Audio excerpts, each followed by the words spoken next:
નમસ્કાર.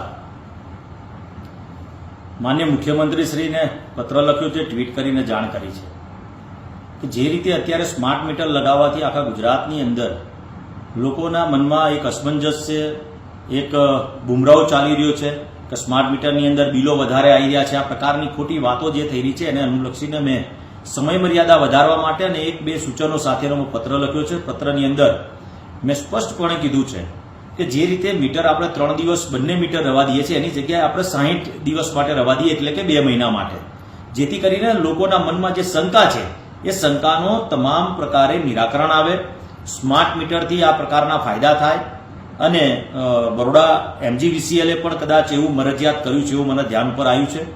એવી રીતે જો ગુજરાતની અંદર પણ એવું મરજિયાત થાય, જેની ઈચ્છા હોય એ પ્રકારે લગાવે. સાથે જો 60 દિવસની અંદર આ રીતે બંને મીટર લગાવવામાં આવશે, બંને મીટરનો કોઈ તફાવત નથી, સમજવામાં આવશે તો લોકો સ્વેચ્છાએ લગાવશે, કારણ કે લોકોને પણ ધક્કા ખાવા ના પડે.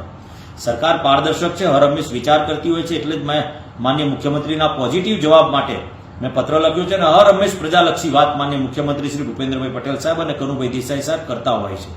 એવા સંજોગોની અંદર મારી રજૂઆત છે અને એમને ધ્યાન દોર્યું છે મેં પત્ર લખીને કે આ પ્રકારની વાતથી ચોક્કસથી ફાયદો થઈ શકે છે. સાથે એવી પણ કોઈ યોજના આવે, જેમ કે મોબાઈલની અંદર આપણે વર્ષનું રિચાર્જ કરાવતા હોઈએ છીએ તો જે 3 મહિનાનું રિચાર્જ હોય છે એના કરતાં સસ્તું પડતું હોય છે.